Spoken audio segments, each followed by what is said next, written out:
Yesterday we discussed about what is an identifier and all this.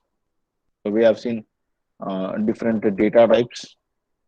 So data types according to their sizes and their range. So int, float, character, so all this we have seen, and I started discussing about variables. So first, what is a variable? So variables are the named memory locations where it can store some value. Okay, there is a memory location is there. So when I declare any variable, the memory gets reserved for that variable according to the type. That means because every data type is having different sizes. So the memory will be allocated to that variable according to its size. And I'm giving some name to that.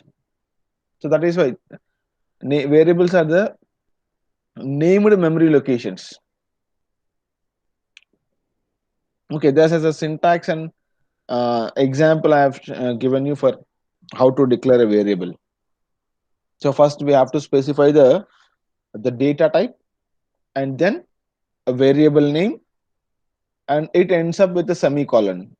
So that statement ends up with a semicolon. Like int length, float height. You can write when you want to write a character data, I'll write like this: char.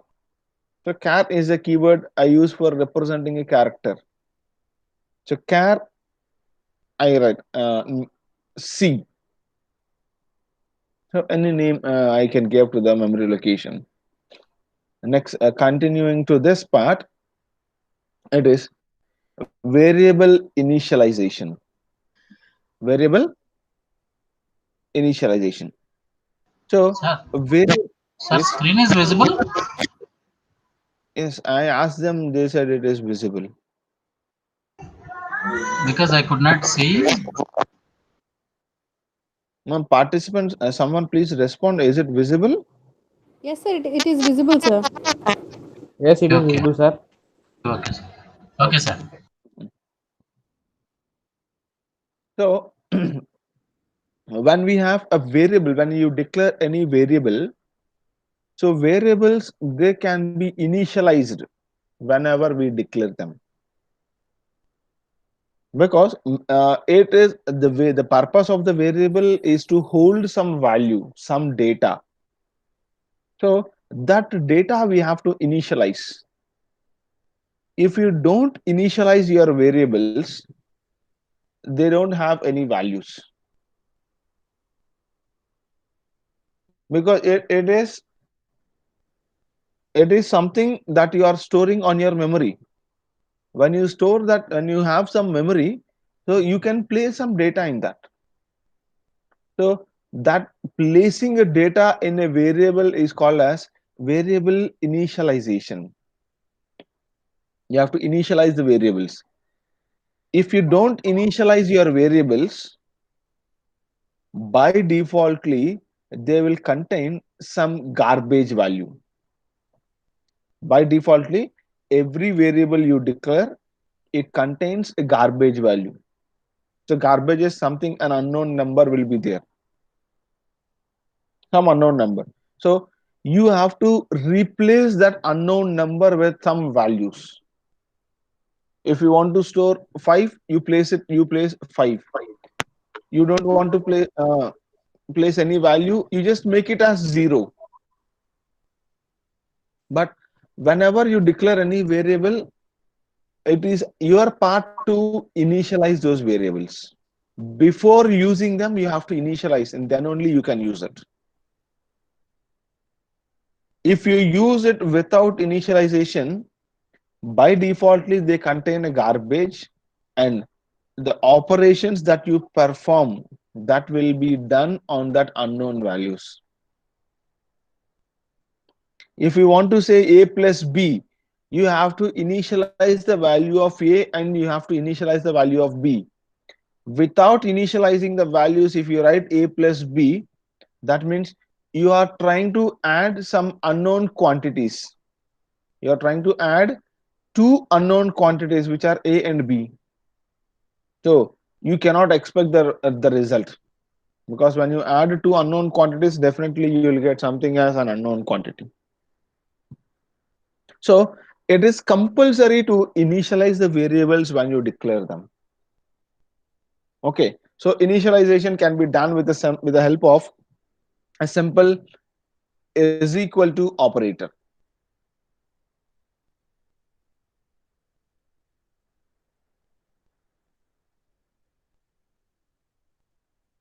A simple is equal to. So this is operator we use for initializing the variables. Int sum. So I want to replace the garbage, that unknown value inside the sum, with 0. When you have multiple variables, you can write like this: int sum comma count equal to 0. So this will initialize only the value of count, not the value of sum. Remember, this will initialize only the value of count with 0, not the value of sum. If you want to initialize both of them, you have to write like this: int sum equal to 0, int count equal to 0, or int sum equal to 0, comma count equal to 0.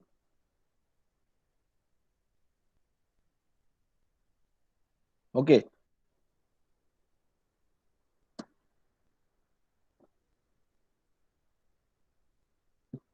so variables you can write like this: int sum. So this is a variable declaration actually.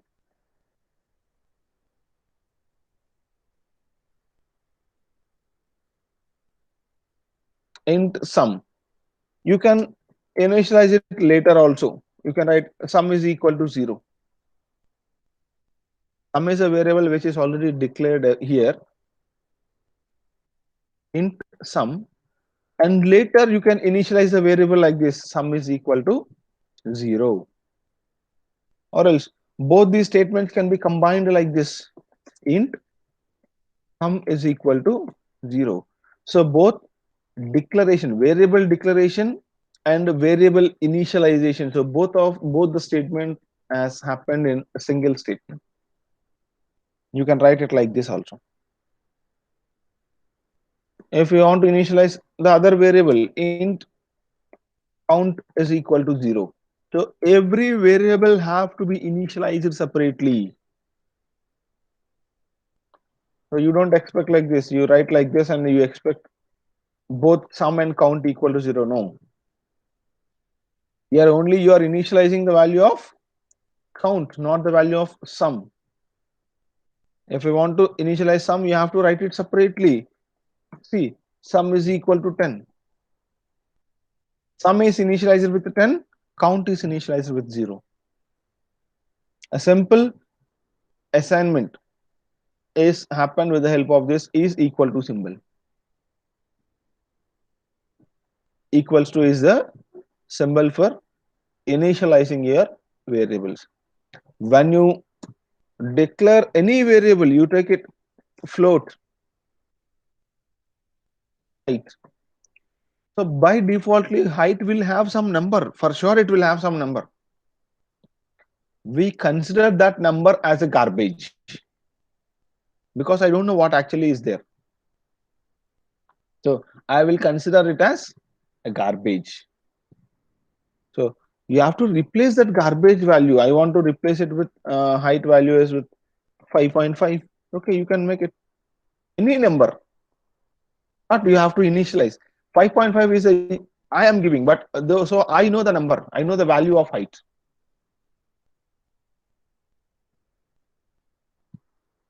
Okay, if I have two variables like this, a equal to 5, b equal to 6. So now I can write a plus b. Now I can know, I can estimate, I can expect the value of this a plus b. It is something like 11. But if I don't initialize these values with a and b with some numbers, now what is the value of a plus 5? Sorry, a plus b? No, I can't expect the answer, because definitely I'll get the answer, but That is something, some unknown. So those unknown quantities have to be replaced. They have to be initialized with some known quantity. That is what happens in the case of this initialization. Okay, when a variable is declared, it is not initialized by defaultly. We must initialize any variable requiring prescribed data when the function starts. So whenever it starts, we have to initialize them with the values with the data that I require.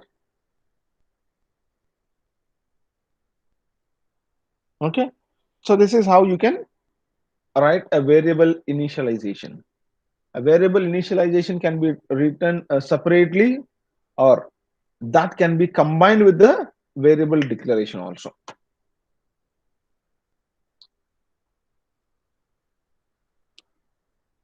Got it?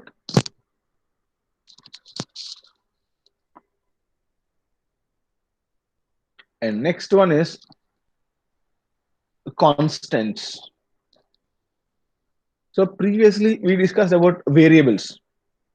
So variable is one which can hold some value, and you can change the value of the variable whenever you require in the program.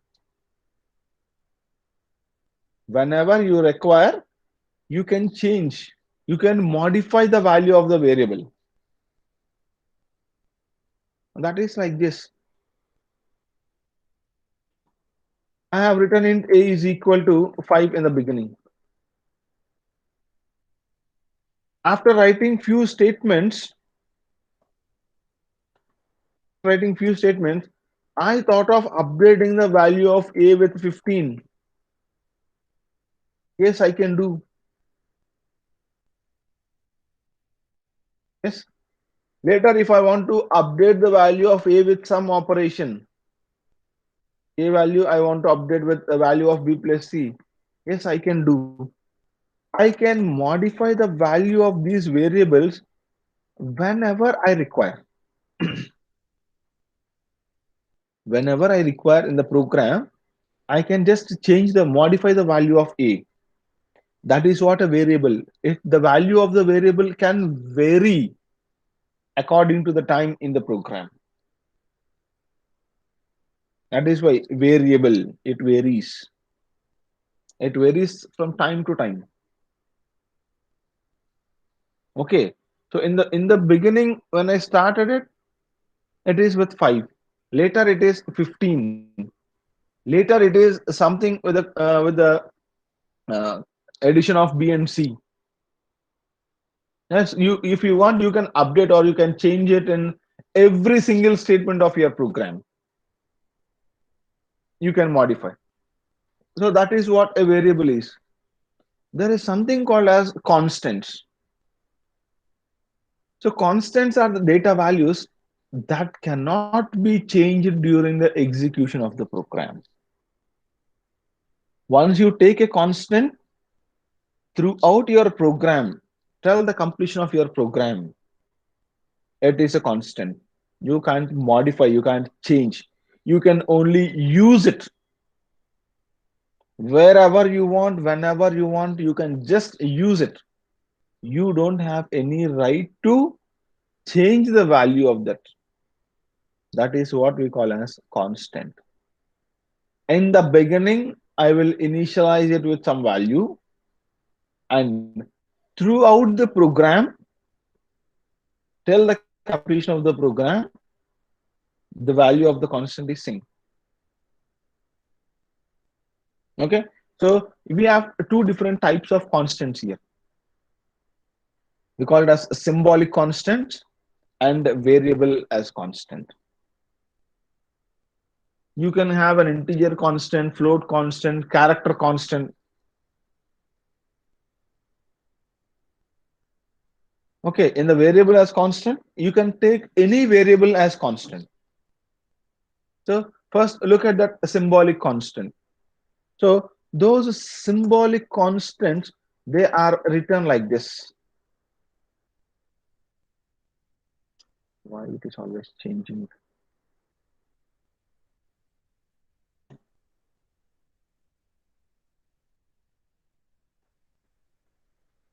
In the case of this symbolic constant, so we have to write the symbolic constant like this.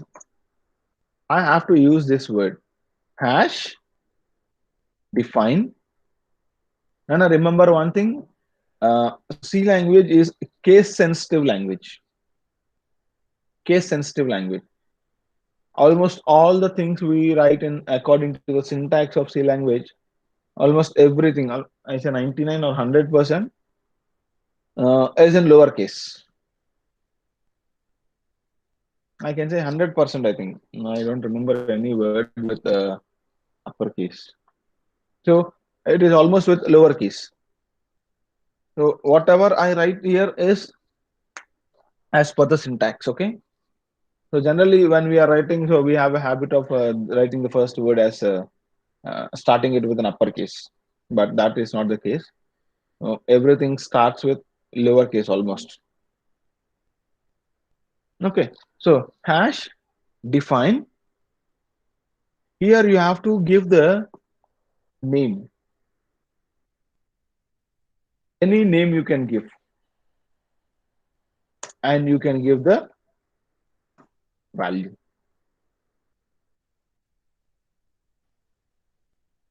This is your constant name, and value is the value for that constant.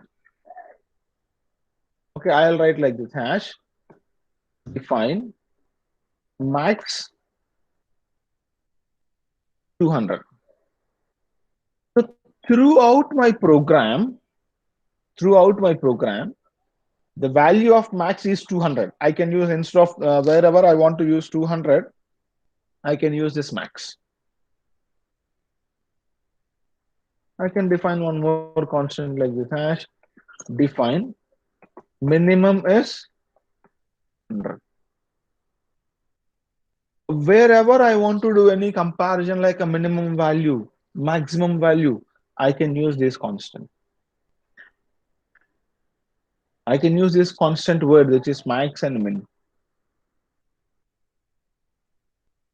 The purpose of writing this kind of symbolic constants is, suppose I have written a program, say the program is 1,000 instructions are there, 1,000 lines of code is there in my program, and I have used the maximum value for as 200 for say it as 15 or 20 times.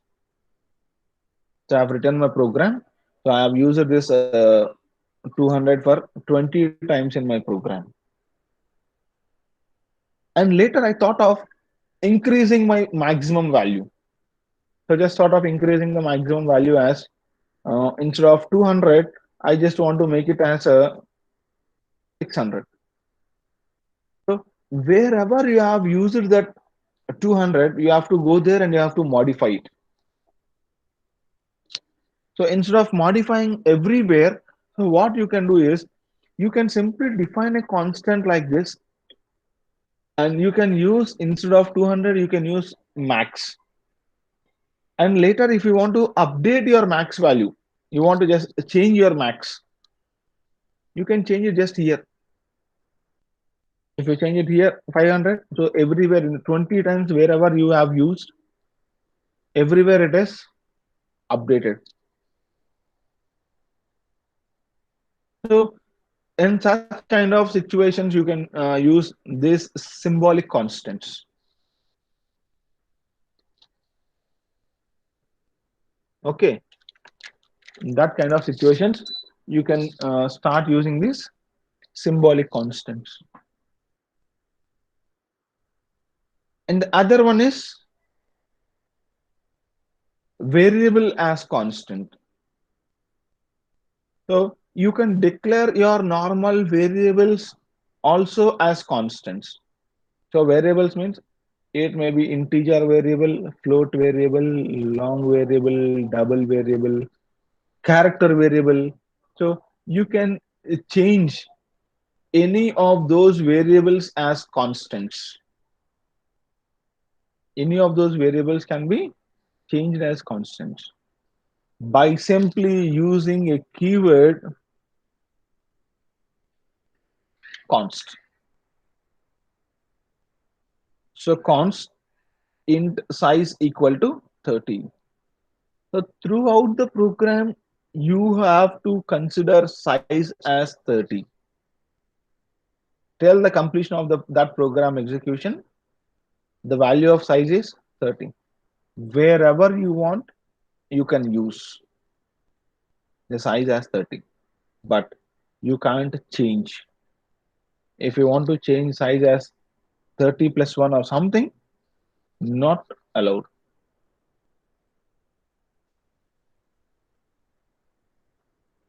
Okay. See, if it is like this, you can say const int size 30. Sorry, size is equal to 30. Okay. If you write this statement in your program, later you cannot write like this. This statement is not allowed. You can't initialize your size later in the program.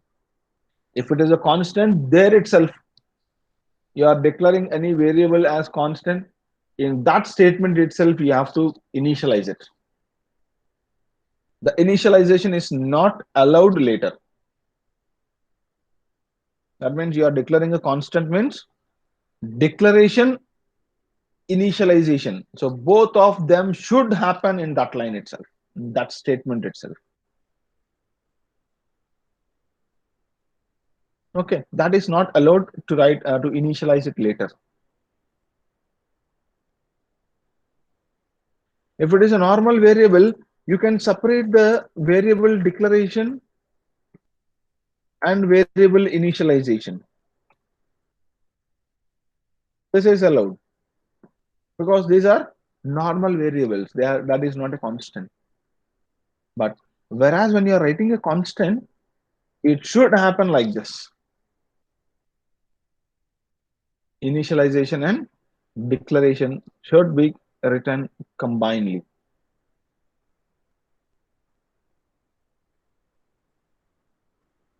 So got it? So any doubts? Yes, sir. No, sir, it's clear.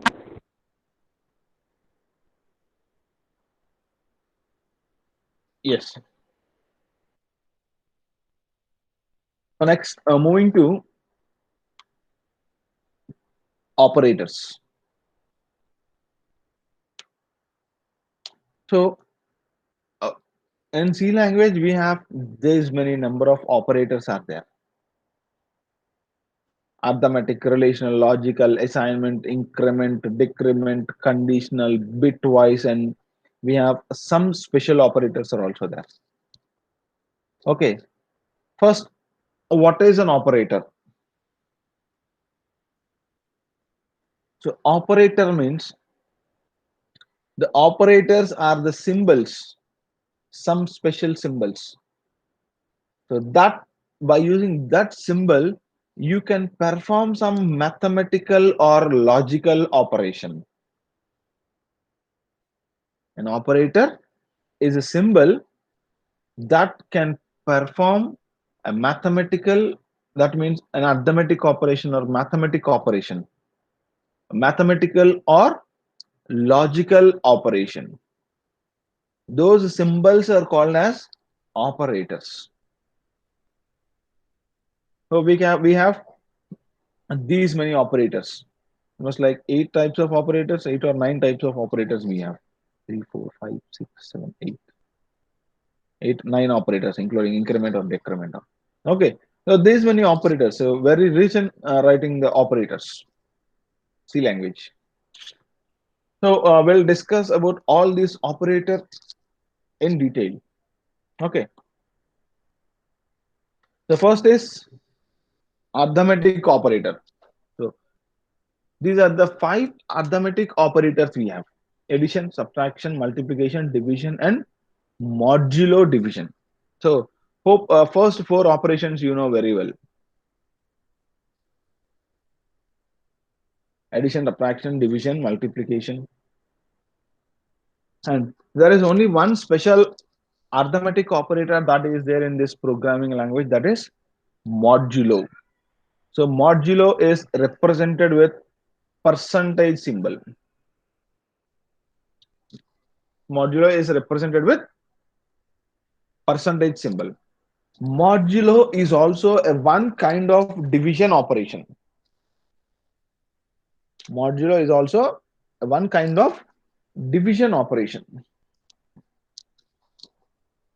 So this mod, when you write modulo also, it is a division operation. But there is a small difference between writing a normal division and modulo division operation. Okay, so I'm not discussing about the remaining three operators, addition, subtraction, multiplication. So no need to discuss those three, right? They works as simple as your max. No difference. 2 plus 3, 3 minus 1, 3 into 4, like that. As simple. Even division is also, but there is a slight difference in division when we come to programming. So I will discuss about division. Okay, so when I write a division operation like this, 4 divided by 3. So what is the value of 4 divided by 3?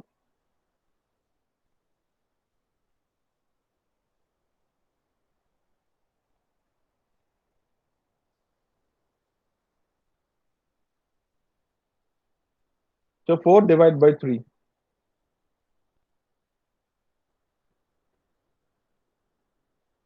So 3 ones are 3. You got a reminder 1.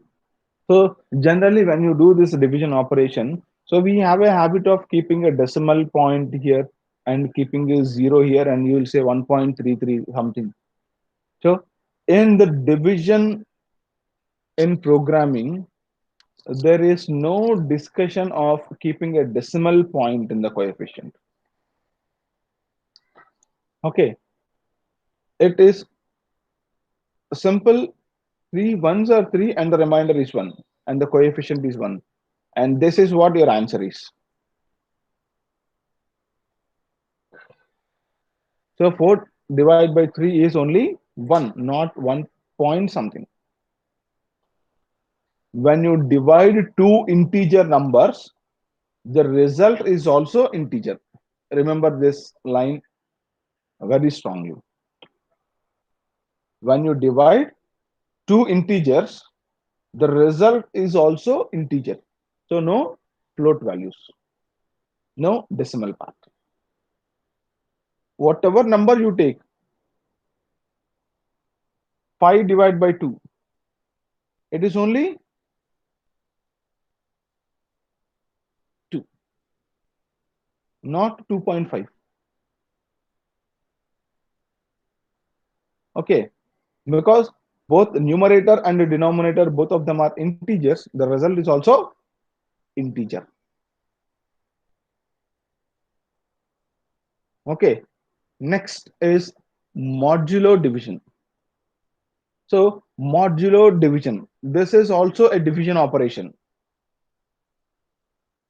This is also a division operation. I can write like this: 5 modular 3. So when it is 5 modular 3, here also a normal division will happen.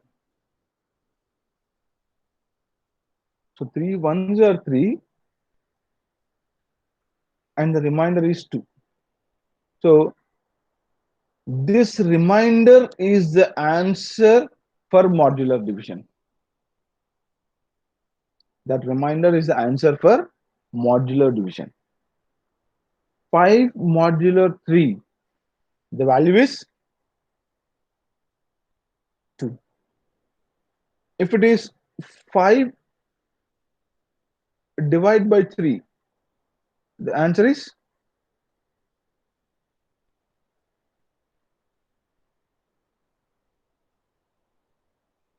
1. Okay, when you are applying normal division, Coefficient is the answer. Coefficient is the result. When you apply modular division, remainder is your result. Got it?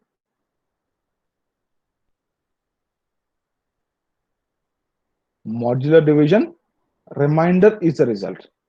Normal division, coefficient is the result.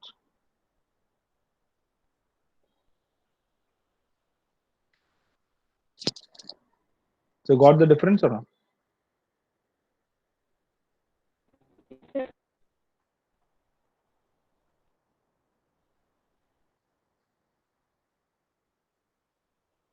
So can I move to the next operator?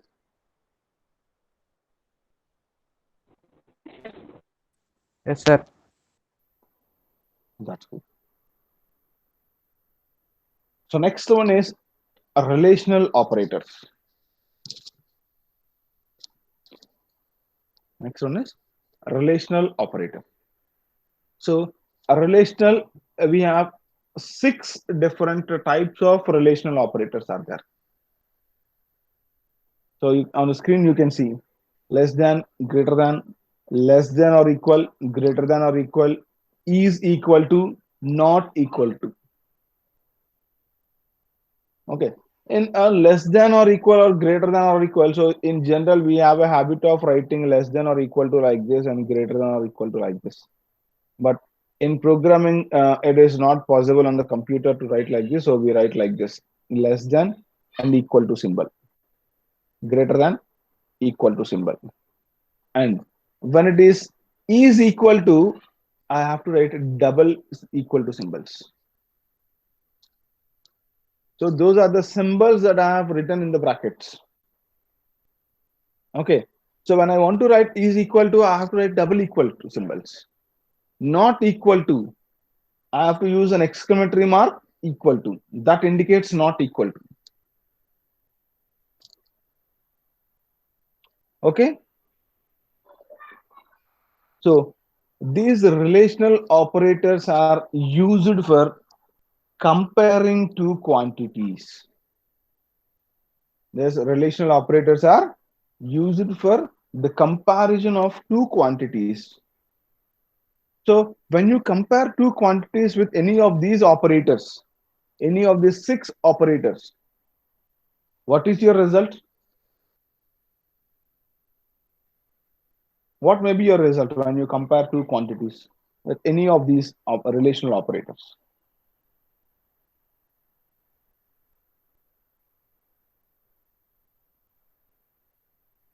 Anyone?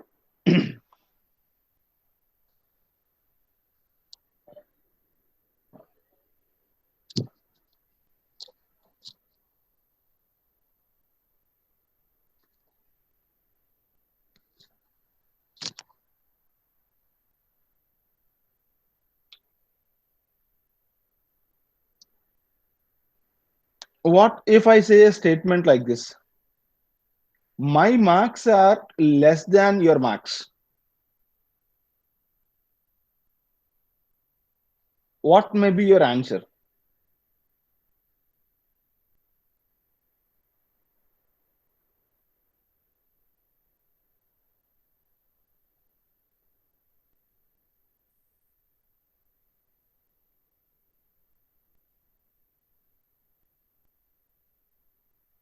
Hello, am I audible? Yes, sir. Audible. If I give a statement like this, my marks are less than your marks. Not What? equal to. Amma, it is not equal to. Yes. I'm saying not that. I'm saying less than your marks. What may be your answer? Maybe your answer may be yes or no, right? If I say my marks are less than your marks, if that statement is true, you will say yes. If that statement is false, you will say No. no. That's simple. Raju's height is greater than Ramu's height. There you are comparing a height of two persons. If the statement which I have, if the statement which I have thrown is true, if that statement is correct, you will say yes. If the statement which I have thrown is not correct, you will say no.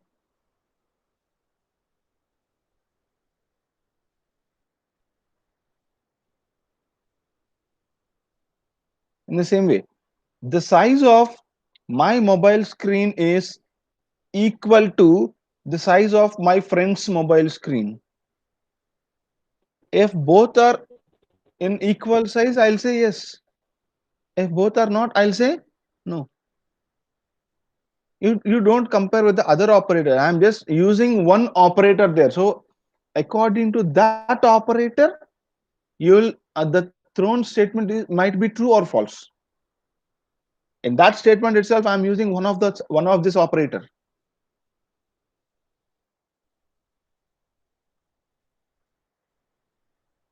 My max is not equal to your max.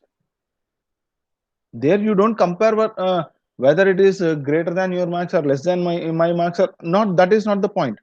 My marks are not equal to your marks. That's it. If they are not equal, you'll say yes. If they are equal, you'll say no. My statement is wrong. So when you want to compare two quantities, any two quantities, I will go with these relational operators. In the programming, we'll use these relational operators very much. Wherever you use this relational operator, the answer for this this relational operator, it may be true or false. That's it. It may be true or false. If I give a statement and that statement satisfies, it is true. If I given a statement like this, 3 is less than 5,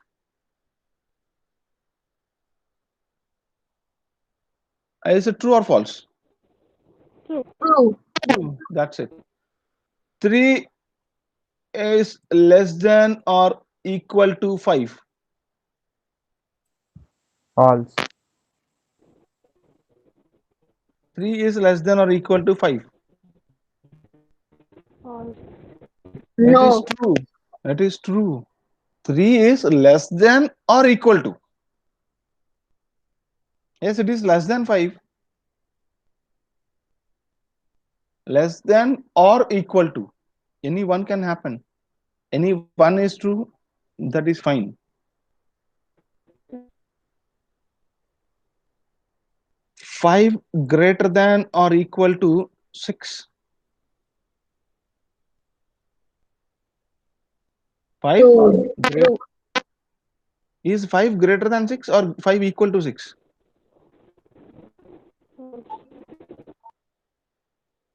No, both are not satisfying, right? 5 is not greater than 6 or 5 is not equal to 6. Any one can happen out of these two. When it is or, any one can happen. Less than or equal, greater than or equal. Like say like this, 5 greater than or equal to 5. True. True. True. And I can write like this, 5 equal to 4. False. False. A not equal to 6 when the value of A is equal to 3. True. Yes. Because simply you can replace this A with 3, that's it. 3 not equal to 6. So like that way you can use these relational operators. We use these relational operators very frequently when you write a program. Because here you can get some logics by using these relational operators. And next there is one more. logical operators. So with these two operators, we used to write plenty of logical statements. Plenty of logical statements. So make sure there is a difference in writing single equal to and double equal to. So single equal to, we come across with a single equal to a few minutes back. Where?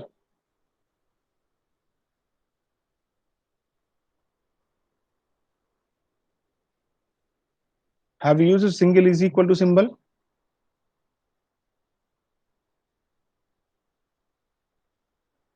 In the variable initialization, we have written a is equal to 10, sum is equal to 0. That is what your initialization, there you are using single equal to. Right. Single equal to is for that kind of, that is other operator, is, we'll discuss it later. That is assignment operator, we call it as. Okay. When you want to compare two quantities whether they are equal, you have to use double equal to symbols. Okay, clear? So you got about these relational operators now?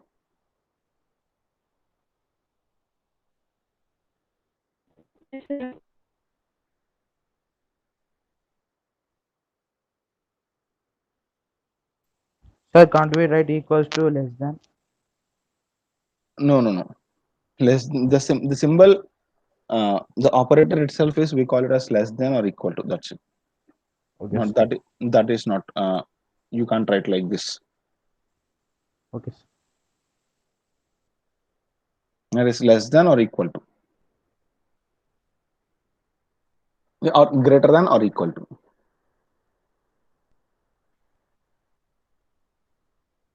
So hope you're clear with this relational operator.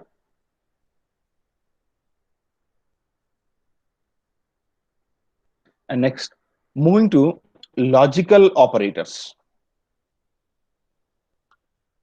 So the purpose of these logical operators is, in relational operator, we have a comparison only with the two quantities.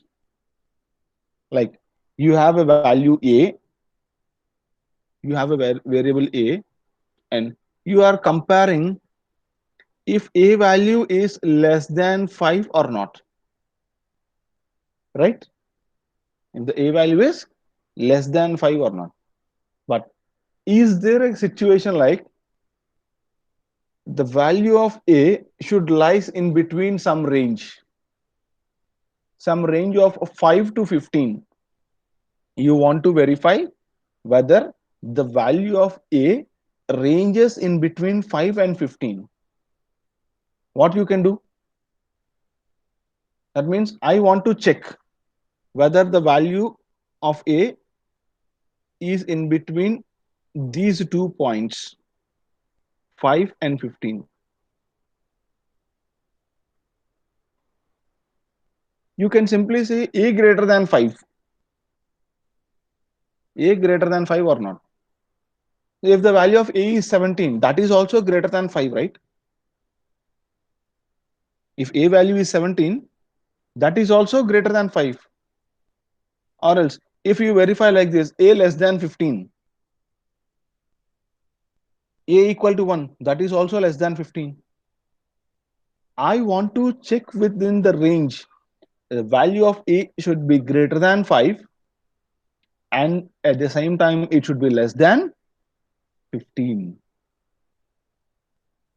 That means here the comparison is in between a range, in between a set of range of values, which should exactly lies in between 5 and 15. In that case, what you need to do, the comparison should be like this. It should be greater than 5 and it should be less than 15. In such kind of situations, your simple relational operators are not sufficient for writing that kind of conditions. A normal relational operator is not sufficient for writing this kind of operations. In that case, you need the help of these logical operators. So logical operators like this. We have three logical operators: logical AND, logical OR, logical NOT. So we'll see logical AND and logical OR operations first.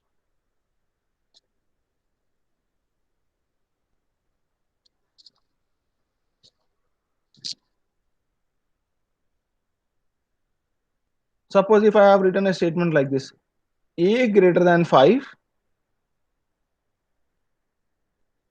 a less than 15.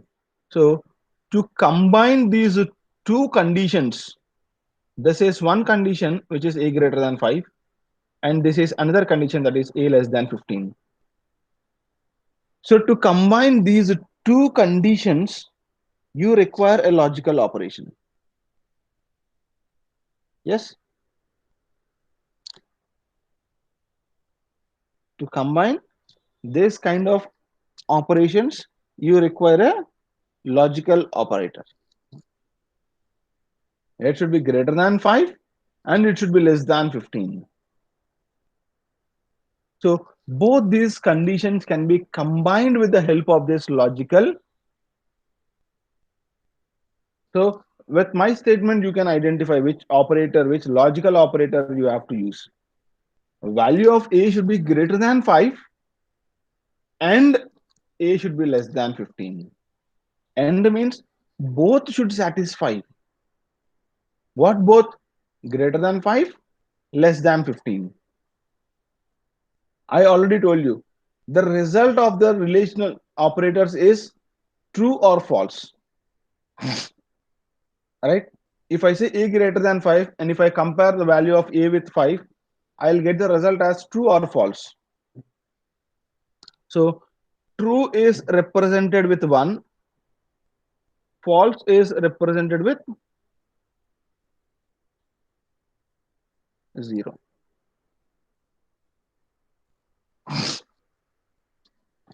True is represented with 1 and false is represented with 0.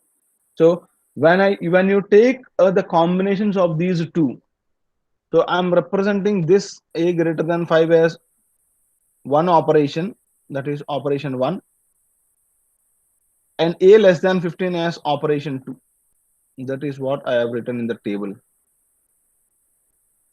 And if you combine these two with this logical AND operation, I'm writing very badly. Yes, logical AND operation.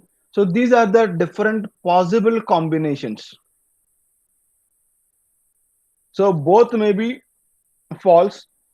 So one false and one true and one false, both may be true. So these are the possible combinations of your two operations. So what is the result when these combinations you have?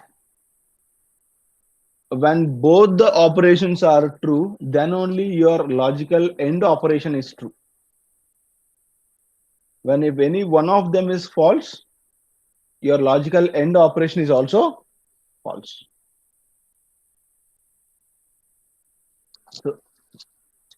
So when you have the value of a like this,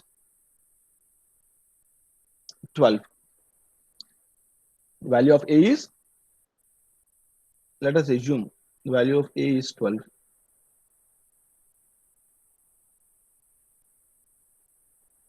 So is it satisfying your condition? Is it satisfying? No. No. Is it not in between the range of 5 and 15?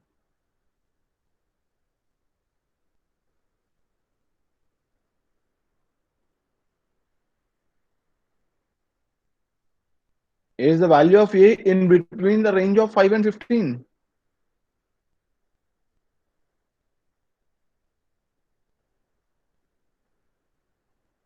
Hello?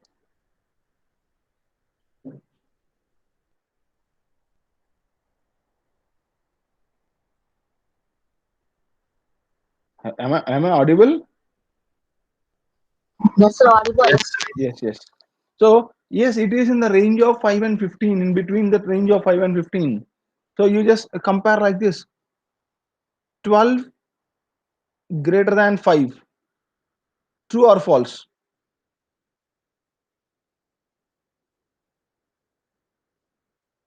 12 greater than 5, true or false? True. Yes, so it is 1. And 12 less than 15, True. true. When both are true, this is your case. Yes, 12 is in between. Suppose if your condition is like this, a value is equal to 2, 2 greater than 5,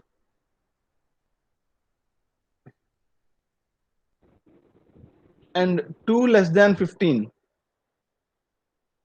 So 2 greater than 5, this is false, and 2 less than 15 is true. That means, so it is not in between the range.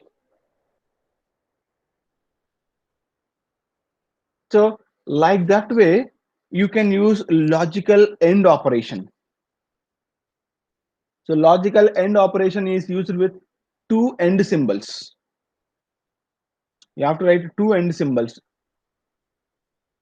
So you can combine any number of such operations.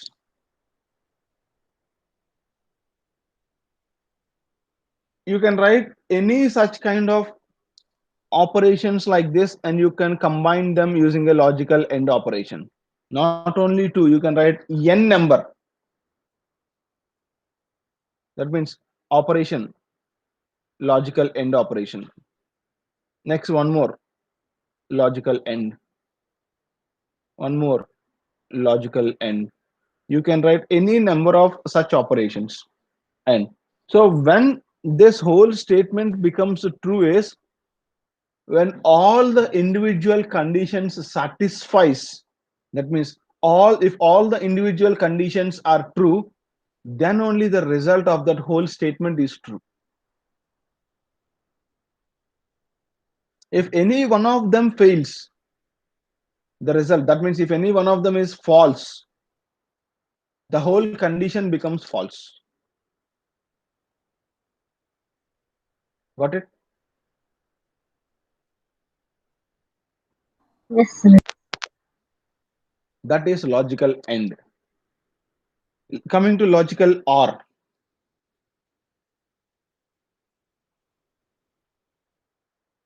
Logical or operation.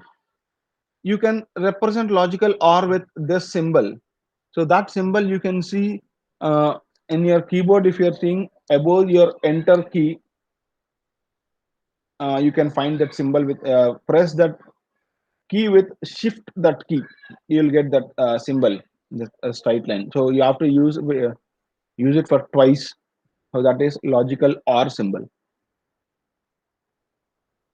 Okay, so the purpose of logical or is also combining multiple statements, multiple relational operations. In what situations you can use logical or is, suppose I know a student and I want to verify whether that student is pass or fail, whether that student is pass or fail in the semester. And in that semester, that student is having three subjects. I'll say S1, S2, S3. I'll consider three subjects max, and 40 marks is a pass mark.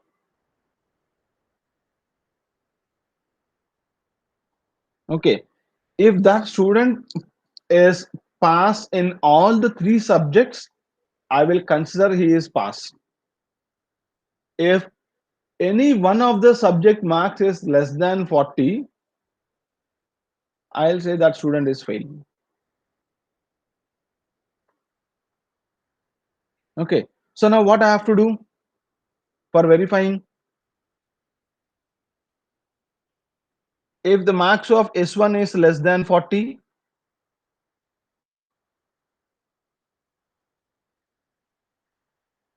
or if the max of S2 is less than 40, or if the max of S3 is less than 40, I will say this student is, see my statement, not I'm saying not all the subject max is less than 40, then he is failed. If any one of them is, if any one of the subject marks is less than 40, he is failed. So you can combine this kind of operations with logical or operation, because if any one of the subject marks is less than 40, he is failed. See, this is what, so you can simply skip this part now and you can compare. If both are failed, that means if both the conditions are false, if any one of the conditions satisfies, that is enough for me. Not even not to satisfy all the things. If any one of them is true, that means if any one of the subject marks is less than 40 according to this example, okay, then I'll consider him as a false, sorry, I'll consider him as fail. So that is what logical or operation. In logical or also you can write any number of operations can be combined, operation 1 or operation 2 or operation 3 or operation 4, you can write so on like that. Out of that n number of operations, any one operation is true, that whole operation, that whole statement is considered as true. Okay, any one of the operation is true, that whole expression or the whole statement can be considered as true. Whereas in logical and when all the operations are true, then only it is true. In logical or, if one of them is true, that is fine. If any one operation is true, I'll consider that as true. So that is logical or operation. And the last one is logical not. So logical not is simply a contradictory statement. If the operation is true, not operation is false. If the actual operation is false, not operation is true.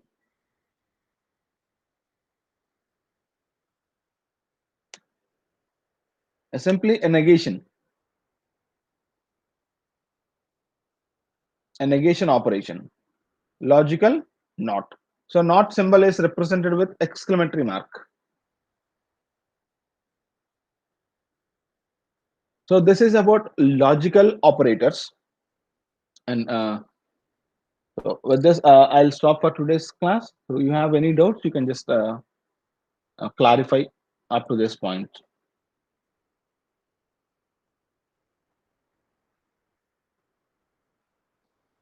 No, sir, it's clear. Thank you. Yes, if it is clear, though, we can leave.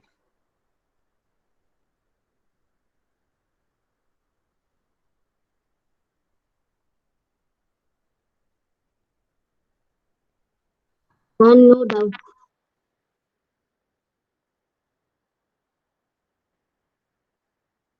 Someone have Smita, you have posed questions like, what are the dots? Where?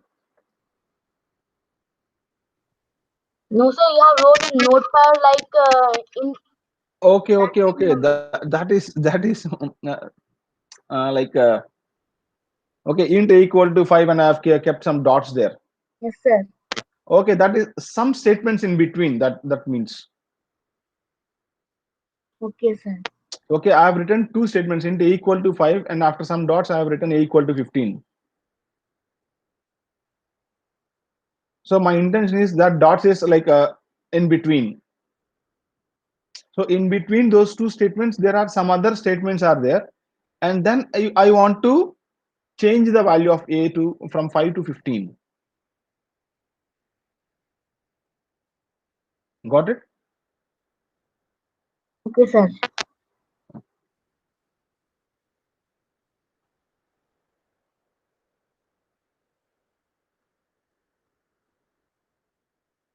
Okay, Nana. Okay, we can leave now.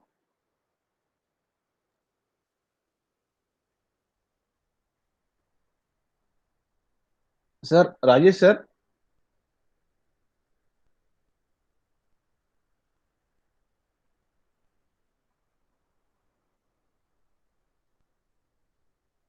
Okay, you people, you have any doubts, you can ask. Otherwise, we can leave.